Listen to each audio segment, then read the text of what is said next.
The gray powder felt like ash against Hannah's skin. She stared at her reflection in the cracked bathroom mirror, transforming herself into someone forgettable. Someone safe. Her hands moved with practiced precision, darkening the hollows beneath her eyes, pulling her hair back until her scalp ached. "He'll be here at noon." Aunt Mai's voice sliced through the thin walls like a warning. Hannah's fingers trembled as she fastened the elastic band. The floral dress hung loose on her frame, drowning any trace of the girl she used to be. Through the window, broken roof tiles caught the morning light. Below, her father's empty bookstore gathered dust like a tomb.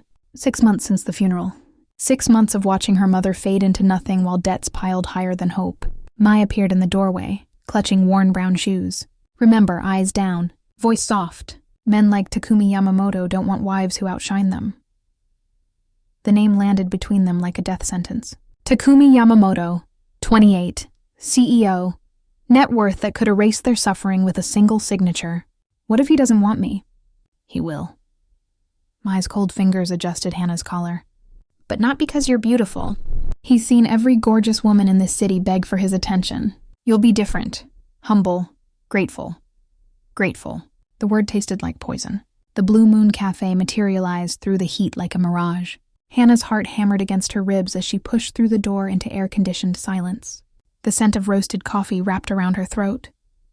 He sat by the window, sunlight catching chestnut highlights in his dark hair. His charcoal suit probably cost more than everything Hannah owned, but the collar hung open, unbuttoned, like he couldn't quite be tamed by expensive fabric.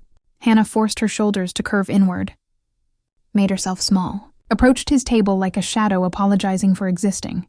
"Excuse me." Her whisper barely reached him. "Are you Takumi Yamamoto?" He turned. The air left her lungs in a rush.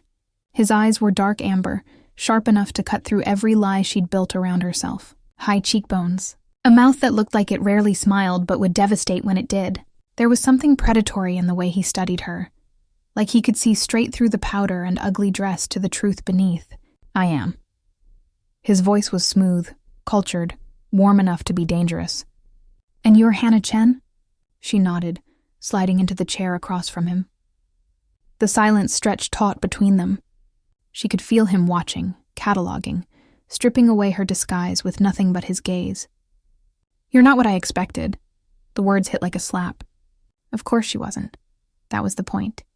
"I'm sorry." The apology came automatically. "I know I'm plain." Plain. He leaned back, and a smile ghosted across his lips. Not kind. Not cruel. Curious. "That's not the word I'd use." Hannah's pulse stuttered. This wasn't the script.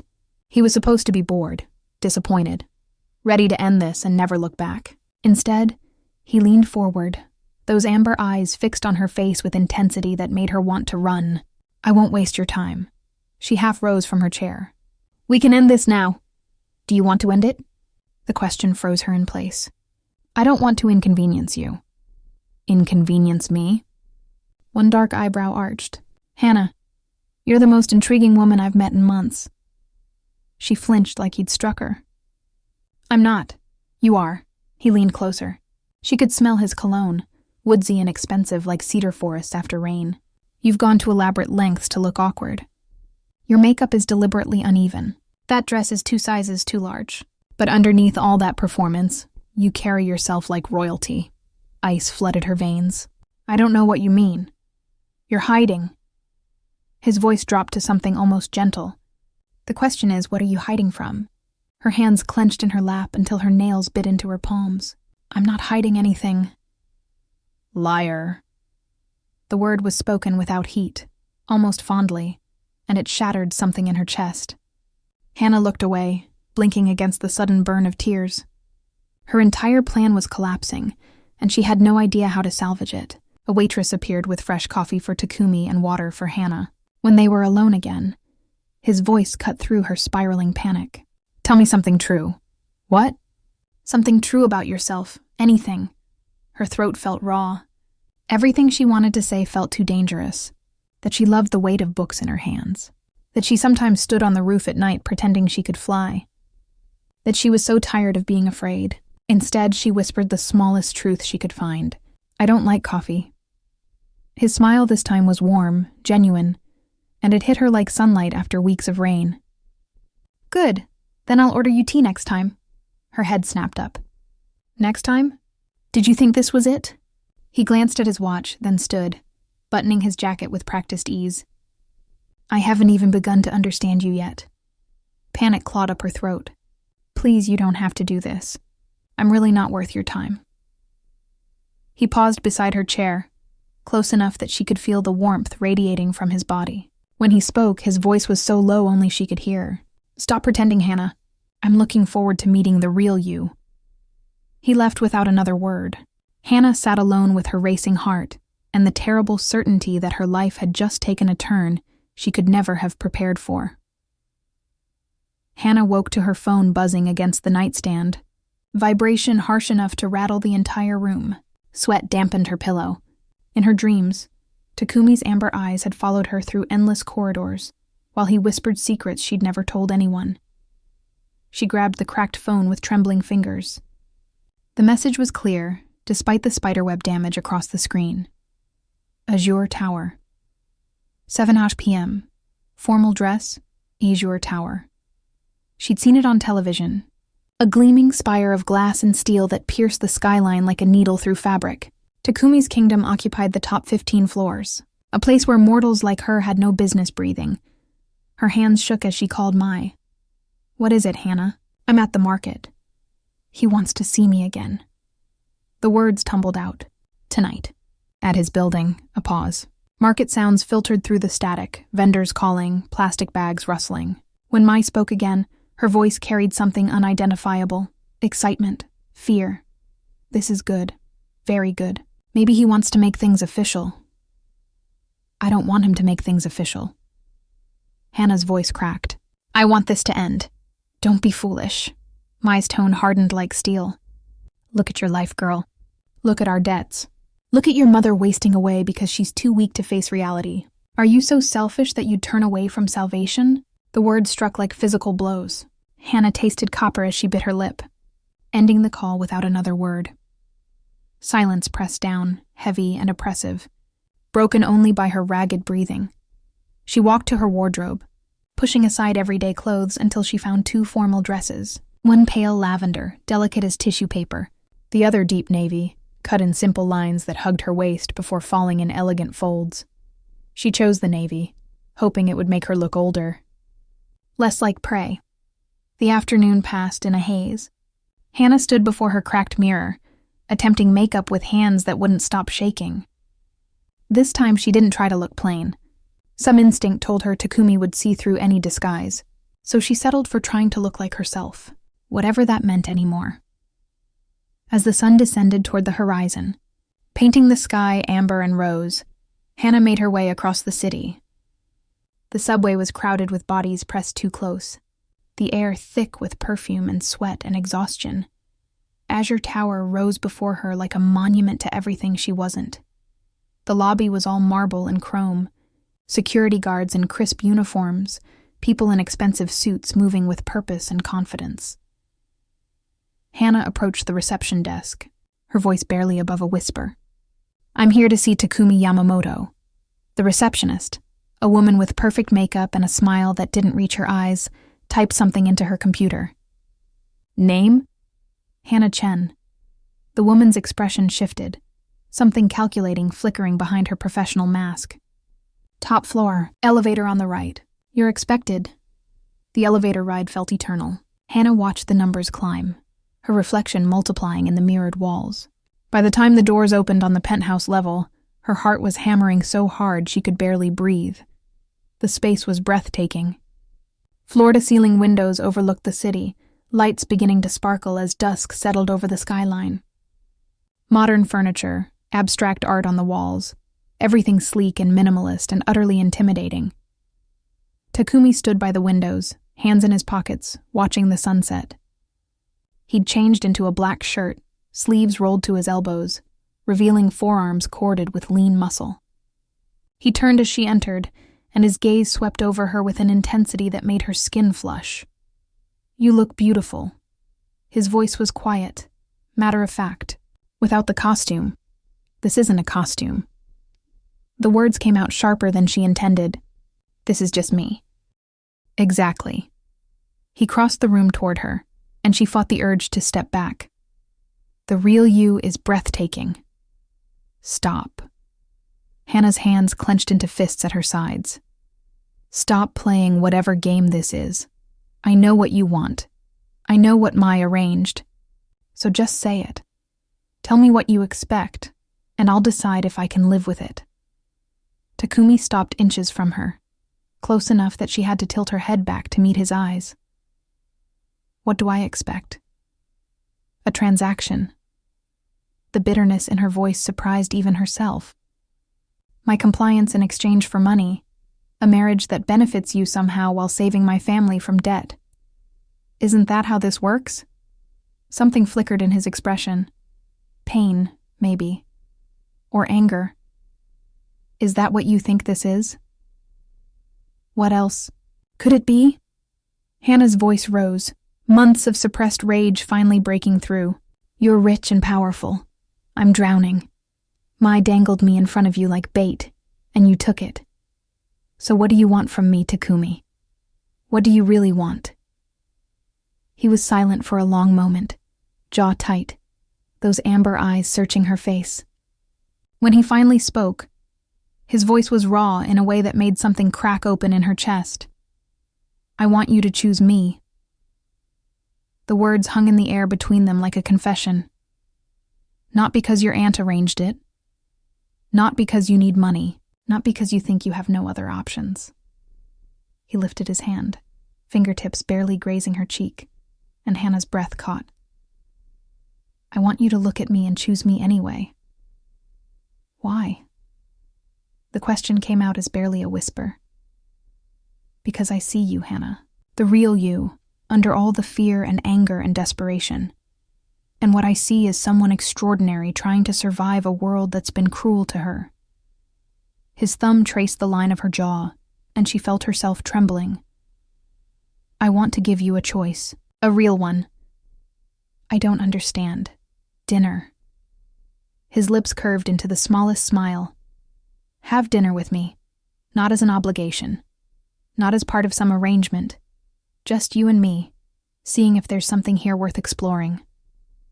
Hannah's mind raced. Every instinct screamed that this was a trap, that men like Takumi didn't offer choices without strings attached, but his eyes held something she hadn't expected to see.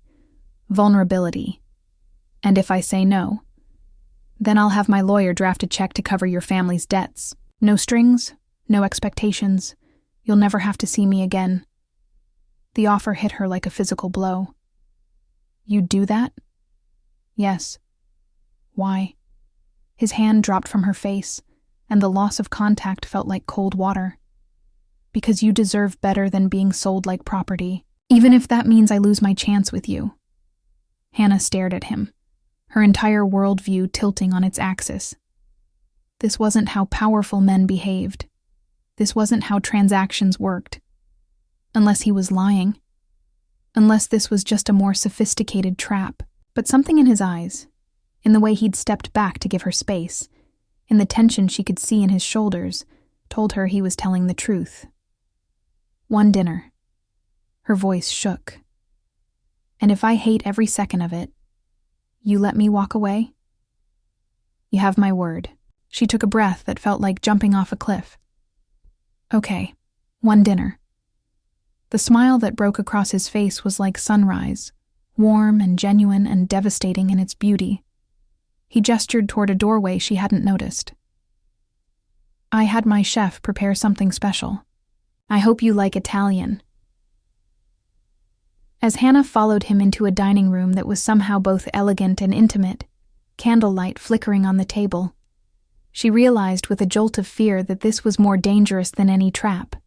Because if Takumi was being honest, if he really saw her and wanted her anyway, then she might actually start hoping. And hope, she'd learned, was the cruelest thing of all. 3 weeks passed like a fever dream. Dinners at impossible restaurants. Walks through night markets where Takumi bought her books from street vendors.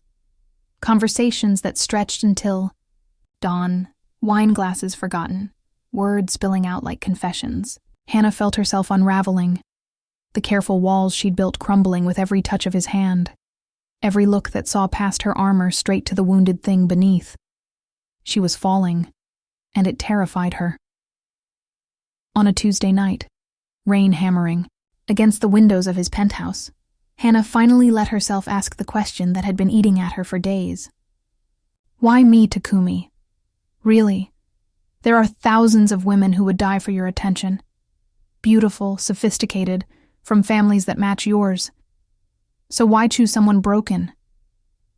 He set down his wine glass, amber eyes reflecting candlelight. The silence stretched between them like a tightrope. Because I'm broken too. The words hung in the air, raw and honest.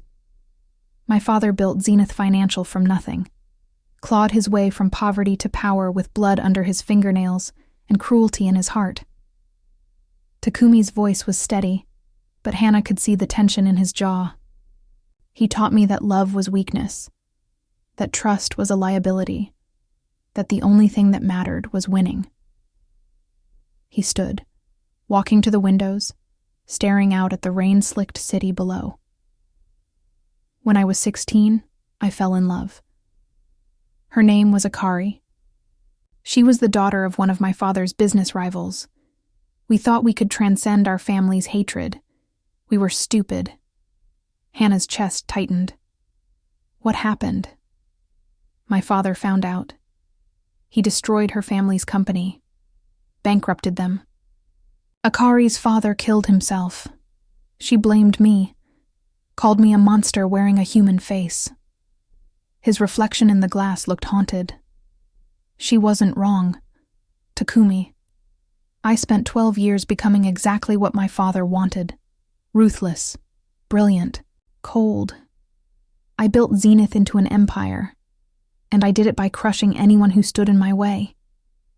He turned to face her, and the pain in his eyes made Hannah's throat ache. Then, 3 months ago, I overheard my assistant talking about a family drowning in debt, a girl who was being sold to save them, and something in me snapped.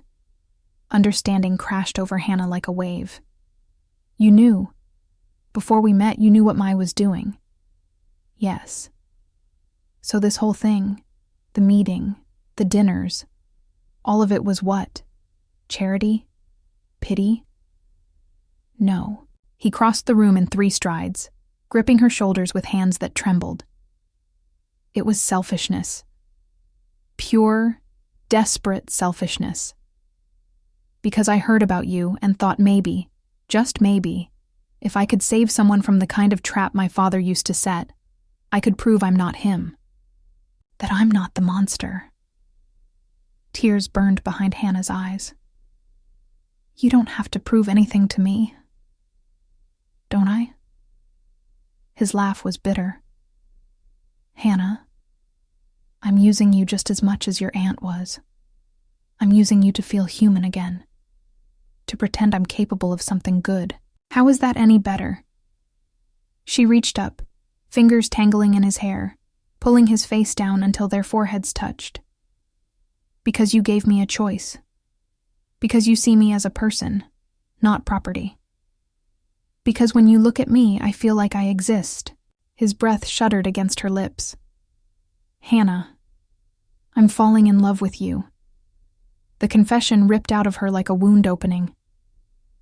And it terrifies me because I don't know if what we have is real or just 2 broken people clinging to each other in the dark. Does it matter? His voice was raw, desperate. If it feels real, if it saves us both, does it matter how it started? Before she could answer, his phone buzzed on the table. Once, twice, a 3rd time with increasing urgency. Takumi pulled away, jaw tight, grabbing the phone. His expression shifted as he read the screen, something cold sliding behind his eyes. I have to go. Business emergency. At 10 o'clock at night? Welcome to my world. He kissed her forehead, the gesture tender but distracted. Stay here. I'll be back in a few hours. Make yourself at home. He left before she could respond, the door closing with a soft click that sounded like finality. Hannah stood in the empty penthouse, rain drumming against the windows, a strange unease crawling under her skin.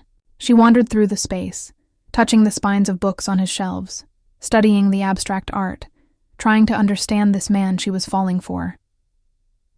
In his study, a laptop sat open on the desk.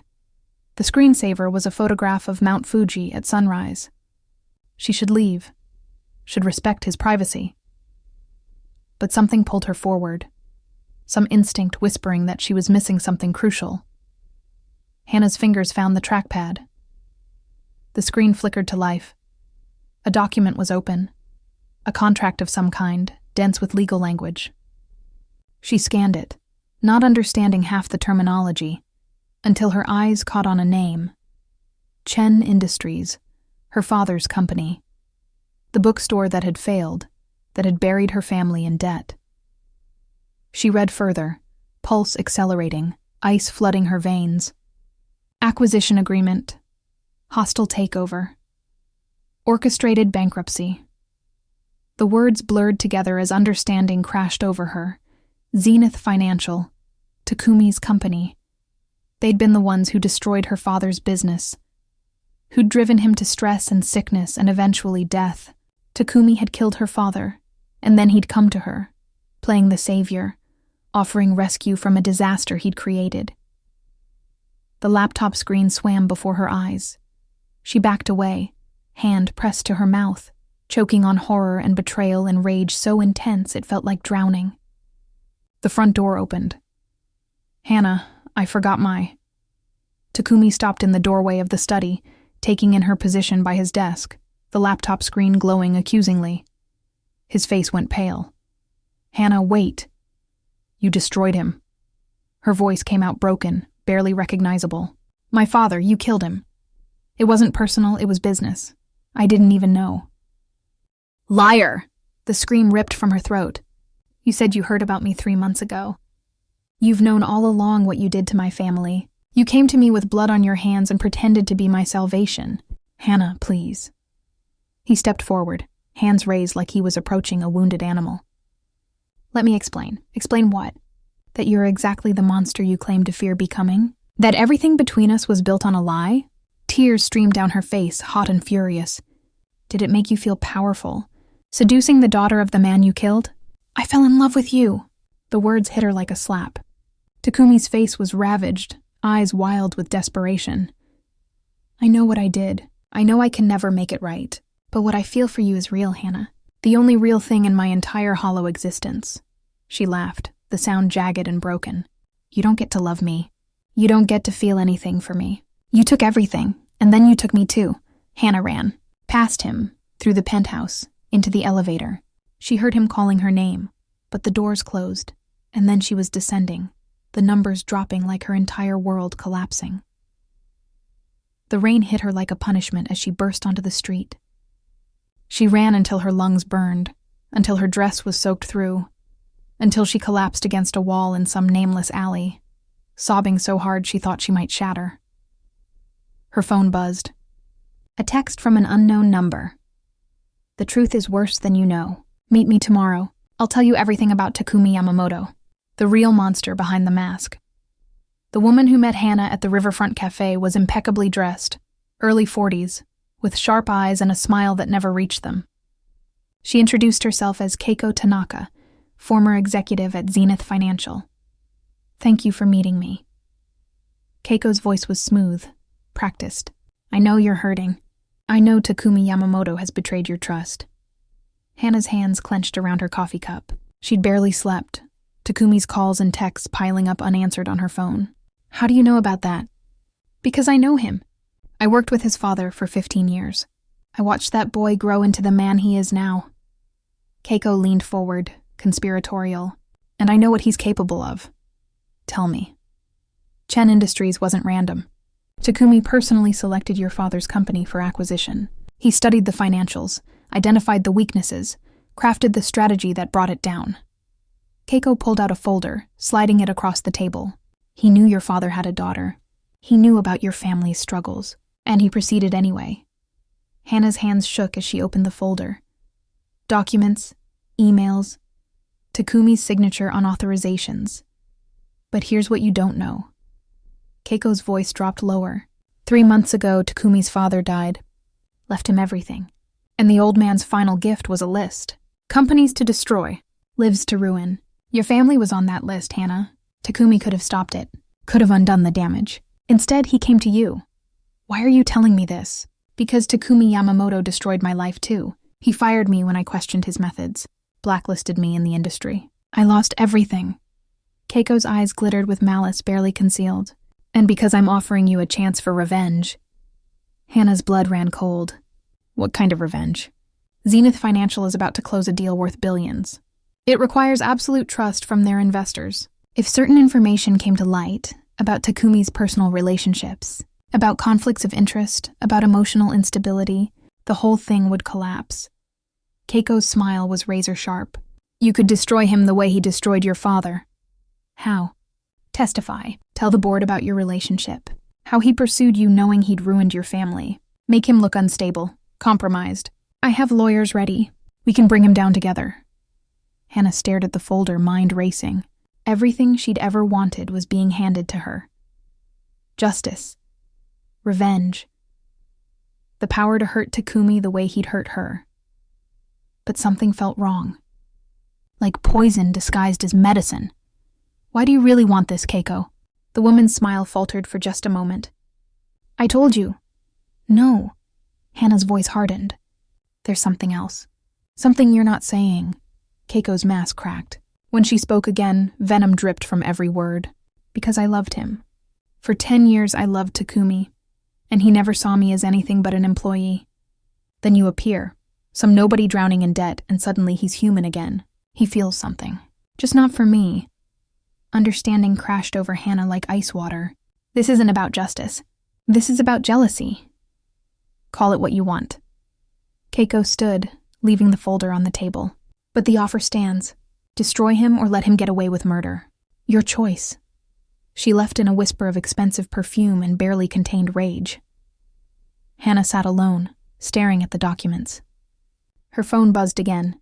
Another text from Takumi. Please, Hannah, let me explain everything. I know I have no right to ask, but please. Her finger hovered over the delete button. Then, before she could stop herself, she typed a response. Azure Tower. Tonight. This is your last chance. The penthouse felt different when Hannah walked in that evening. Smaller somehow, less intimidating. Or maybe she was just done being afraid. Takumi stood by the windows, looking like he hadn't slept in days.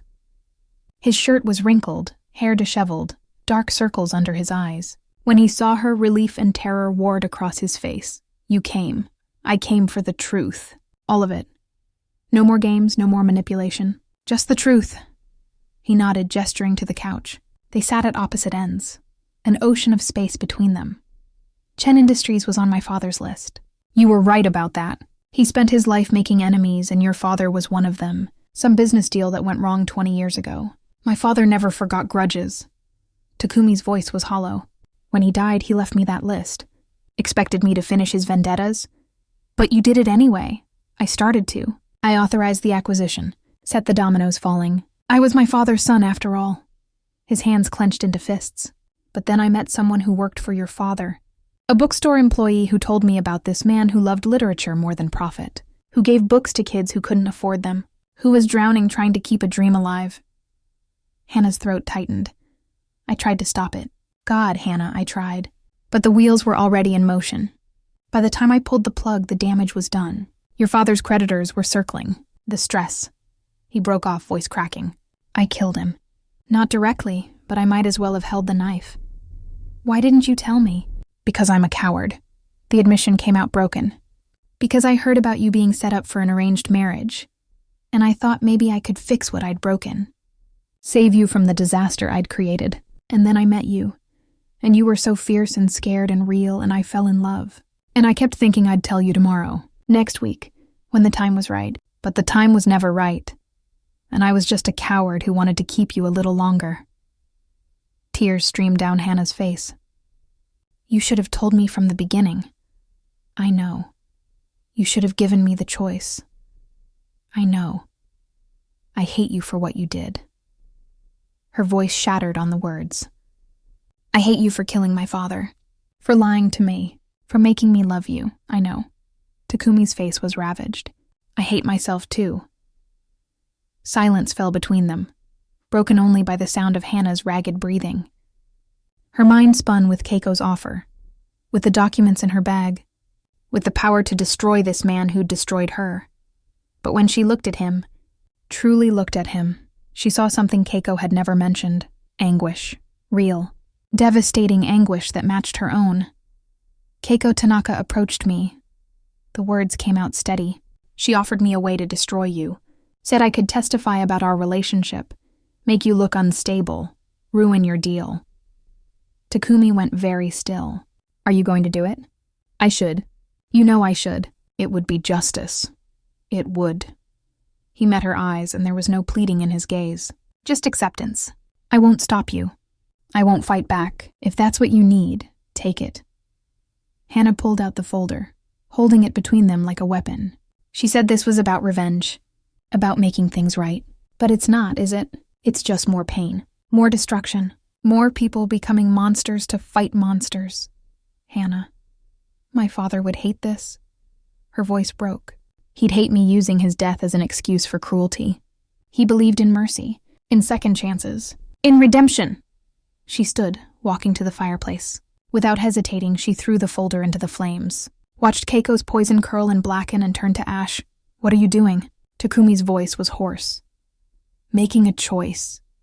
Hannah turned to face him, tears streaming down her face. The hardest choice I've ever made.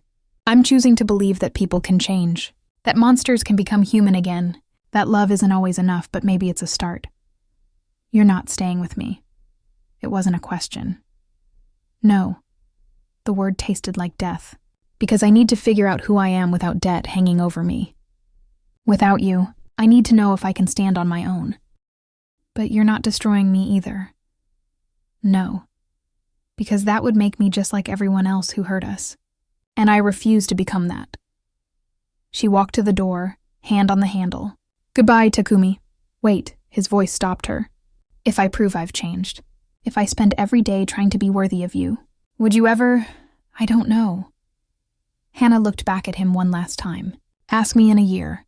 If you're still trying, if you've become the man you want to be, ask me then. She left before he could respond, left before she could change her mind. In the elevator, descending through the tower, Hannah felt something she hadn't felt in months. Free. 1 year later. Hannah stood in the doorway of the new bookstore, breathing in the scent of fresh pages and possibility. Sunlight streamed through windows she'd personally cleaned, illuminating shelves she'd built with her own hands. Above the door, a sign read Chen and Daughter Books in elegant script, her father's dream, reborn. The past year had been brutal, beautiful, transforming. She'd used the money. Takumi sent anonymously to cover her family's debts, then gotten a job at a publishing house. Spent evenings taking business classes, saved every penny until she could afford this tiny storefront in a neighborhood that smelled like rain and redemption. Her mother worked the register now, color returning to her cheeks, smile returning to her lips. Mai had disappeared after Hannah refused to pursue Takumi, cutting ties with the niece who'd rejected her meal ticket. Hannah didn't miss her. The bell above the door chimed. Hannah looked up from the inventory she was organizing, expecting a customer. Her breath caught. Takumi stood in the doorway, and he looked different. His suit was simpler, less expensive. His hair was longer, slightly unkempt. But it was his eyes that struck her. The predatory edge was gone, replaced by something softer, wearier, more human. Hi. His voice was uncertain in a way she'd never heard before. Hi. Hannah's heart hammered against her ribs. It's been a year. It has. He didn't move closer, just stood there holding a wrapped package. I wasn't sure you'd remember. I remember everything. A ghost of a smile touched his lips. I brought you something. No pressure, no expectations, just a gift. She crossed the store, taking the package from him with trembling fingers. Inside was a first edition of her favorite novel, the one her father had read to her as a child. The one she'd had to sell to pay for his funeral, Tears burned her eyes. Takumi, I've been making amends. His voice was quiet. Trying to undo the damage my father and I caused. I found 12 families we'd destroyed. Set up trusts, anonymous scholarships. It doesn't fix what I did, but it's a start. That must have cost a fortune. Everything I had, actually. He laughed, and it sounded almost carefree. I sold my stake in Zenith last month. Gave most of it away. Kept enough to live simply. I'm consulting now, helping small businesses avoid the predators I used to be. Hannah stared at him. This man who'd torn himself apart and rebuilt something new from the wreckage. Why? Because you asked me to become worthy of you, and I realized that meant becoming worthy of myself first. He reached out, fingers barely brushing hers. I've been seeing a therapist, doing the work, facing what I did, who I was, and who are you now? Someone trying to be better, someone who loves you more than he loves power. His amber eyes searched her face. Someone who hopes you might give him a second chance, but will understand if you can't. Hannah's chest ached with the weight of her choice. She could walk away, could choose safety over risk, could protect her scarred heart from the man who'd wounded it, or she could choose hope. I went to therapy too. The confession came out soft. Spent a year learning to value myself, to understand that I'm not defined by my debts or my trauma or the choices other people made for me. You're extraordinary. Takumi's voice was reverent. You always were. I don't know if I can fully forgive you. The hurt might always be there, underneath. I understand. But I think. Hannah took a breath that felt like leaping. I think maybe love isn't about perfection. It's about two broken people choosing each other anyway, choosing to build something beautiful from the wreckage. Hope flared in his eyes, bright and desperate. Hannah. One condition. She stepped closer, until she could feel the warmth radiating from him. No more lies, no more games. If we do this, we do it with brutal honesty, even when it hurts. Especially when it hurts. He cupped her face with hands that trembled. I love you. God help me, I'll love you until my last breath, and I promise to spend every day earning the gift of your trust. I love you too. The words felt like freedom, even though you're infuriating and damaged and you broke my heart. Especially because of that? Maybe. She smiled through her tears. We're both disasters. Maybe that's why we fit. He kissed her then, gentle and desperate and achingly tender. It tasted like forgiveness, like second chances. Like two people who'd walked through fire and chosen to dance in the ashes. When they finally pulled apart, both breathing hard, Hannah rested her forehead against his. This won't be easy. Nothing worth having ever is. Takumi's smile was soft, genuine, the smile of a man who'd found his way home. But I'm not afraid of hard work anymore. Good. Hannah laced her fingers through his. Because I'm going to make you stock shelves. And deal with difficult customers, and read romance novels whether you like them or not. His laugh was bright and free. I wouldn't have it any other way. Through the window, Hannah could see the city moving around them. People living their lives, fighting their battles, nursing their wounds. The world was still cruel, still broken, still full of monsters and victims and everything in between. But in this bookstore, in the space between them, there was something else. Possibility. Hannah Chen and Takumi Yamamoto had both been destroyed by the weight of other people's sins. They'd both walked through darkness and emerged scarred. They'd both hurt each other in ways that might never fully heal, but they'd also chosen each other. Chosen honesty over comfort, chosen growth over safety, chosen love despite every reason not to. And in that choice, messy and complicated and beautifully imperfect, they'd found something worth fighting for. Not a fairy tale ending. Something better. Something real. Outside, the sun climbed higher in the sky. Inside, two broken people held each other close and dared to hope that broken things could still be beautiful, that monsters could become men, that love, in all its complicated glory, could be enough. The end.